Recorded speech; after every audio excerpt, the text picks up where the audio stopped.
experiment that we could repeat and check the different parameters and so on. It's not always easy, but it is completely a different condition of work. So, like Jocelyne, I tried to interpret this title with my view of a physicist, and well, it's not exactly balanced the same way, but there are a few things that Jocelyne already mentioned and that I could have said. So I gave a smaller part about the power of science in society, and I tried to give the example of France to show what is the situation and then to open the discussion starting from a quantitative situation. So, as already Jocelyne explained, not everybody is convinced on the power of science, or maybe is misinterpreting what is science. I would say that people consider in science what is good for them. Medicine is a very popular science because people think that they could be cured one day, so of course that is good science. Many young scientists dream of being able to cure cancer or AIDS or I don't know what, so this type of science is a good science for the general public. On the other hand, there is bad science, bad, between quotes, science, mostly what is related to technology. So Jocelyne mentioned the genetically modified crops, but you have also the nuclear energy. Since Fukushima, nuclear energy is a bad word, but people, particularly in France, where 75% of our energy is coming from nuclear plants, people are against nuclear energy, but they don't think that if there was not this energy, they would have to use candles to light and so on. So the problem is not completely considered. Also, when people speak of science, usually they don't consider human sciences, which are science. They also belong to the big family of science. And now, for young people, there has been a problem for the last 10 or 15 years, depending on the countries, which is that the hard sciences, the technical sciences, have a bad image, and the enrollment of young students into mathematics, physics, engineering has decreased. And this is a real problem for the future of our civilizations, which are highly technological. And in fact, there is a big need. It's not only that the numbers are decreasing, it's that there is a very big need in the future careers for people with scientific and technological education. So, since now I don't do physics anymore, but I am in the business of women and science, I am going to give some data so that discussion may start from your country's problem or what is going on in France. So in France, we have, for academic research, for public research, we have universities and also a big institution, which is the French National Center for Scientific Research. In universities, there are about 60,000 people that teach and do research. In CNRS, there are 11,000 researchers, full-time researchers. And I'm going to find a main advantage. So this picture was difficult to establish because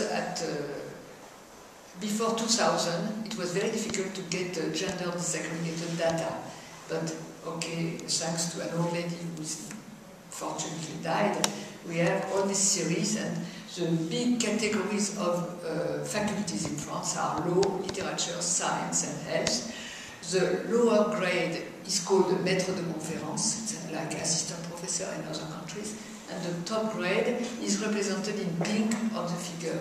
And you see that over 30 years now, the proportion of women has increased in all fields, but differently. So in law and in literature, we have now with like 20 to 25% of women among the professors, and almost equal number of assistant professors. In science, there is an increase, but if you extrapolate the slope and expect an equal number of women and men professors, it will be around 2,200 and so on. So, because the evolution is extremely slow, and so none of us will see it. And in health, there is a strange situation in which there is almost an equal number of people at the lower rank, but at the upper rank, professor, it is very low percentage of women and very slowly increasing. So now, I'm sorry, this graph is partly in French. It is the percentage of women at the French National Research Center. So people doing full-time research. And you have the different fields: mathematics, physics, chemistry, engineering, electronics and computer science, universe science, life science, human science, society science. And you have a percentage of women in 1987, 95 and 2003. And you can see that there is no big change, and that in some fields the percentage of women has decreased, in others it has increased. And altogether, if you look at the total, it is the same percentage of women. This institution was founded in 1936, and since 1936 there has been always 1/3 of women among the researchers, but the fields have changed.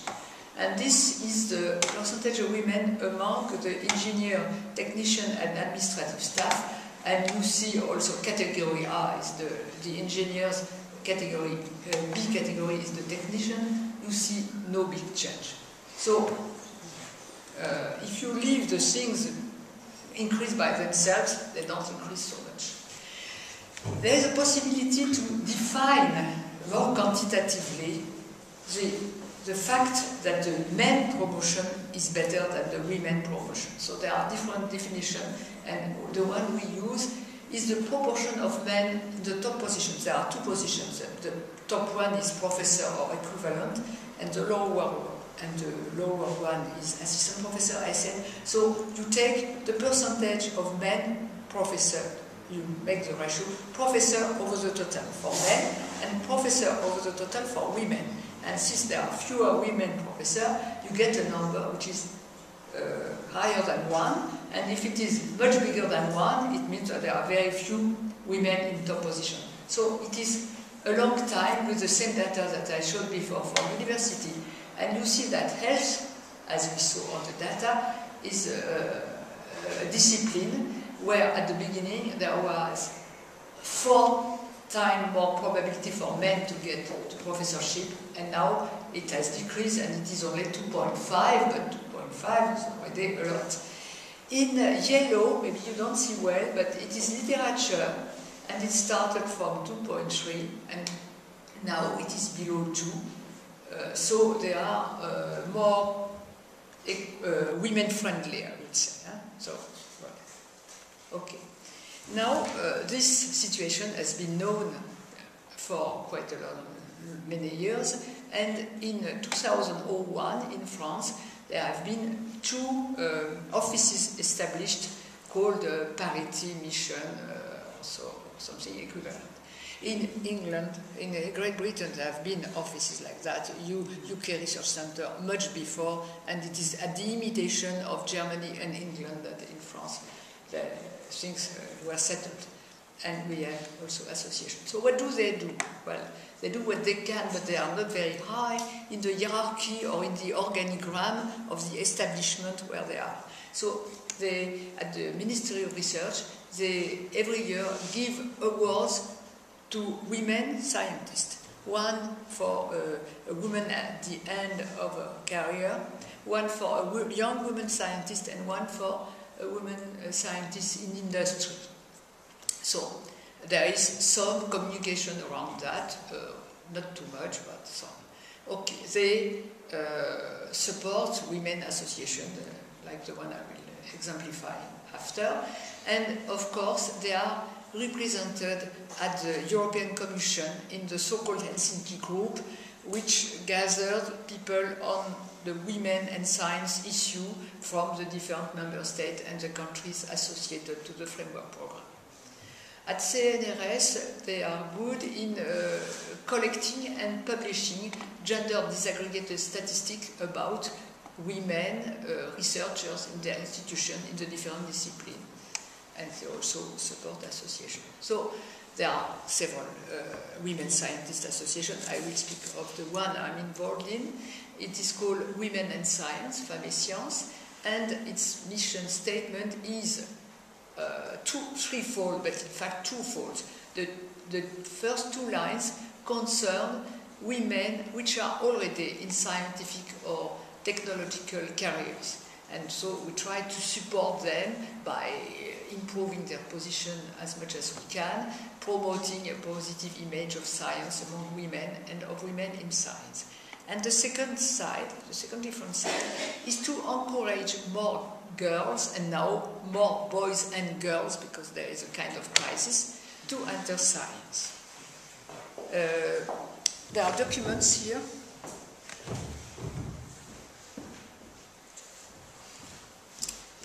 Which are produced by this association. This one is for teenagers. We go in classes as role models and we explain our job, or we explain the great variety of jobs, studies and careers around technological objects like mobile phone, like cars, like airplanes, or like the tools necessary for health. And we explain that the people that are working in these fields were not different from what they are, and so if they want to do it, they are able to do it, and so we try to encourage them. And we understood also that it is not sufficient to speak to children, we have to speak to parents and to teachers, and this booklet is designed for educators. Okay, so if we go to a bigger scale, we go to the European Union, so it's another story and could be a very long talk. I just want to mention that there have been European calls related to the issue of women in science since 2000, and at the beginning the objective was to change women, to help them to adapt to this scientific world with these peculiar rules that Jocelyne described just before. And since 2008, now the idea is to try and change the institution so that in their human resource policy they will take the right vision of women and try to help women scientists to do their career. Just one point. At the age between 30 and 40, it's better that you try to have children, because after it may be late and difficult. And it is precisely the period where women scientists have to make their file to be promoted once, so there might be contradiction, and the institution should take that into account. And the European Platform of Women Scientists, Dalia and myself and Jocelyne's association are taking part, was created at the initiative of DG Research, and it is a kind of federation of national associations. So the members are networks and plus individuals. And the idea is to, in fact, it's a bit complicated, but it is to bring the voice of European women scientists at the level of European Union, so that the women scientists' concerns and needs should be taken into account when setting the European research agenda, and also that in research the understanding and the inclusion of the gender issue should be included. So I think that's all, and it will be a pleasure to continue the discussion on what you like.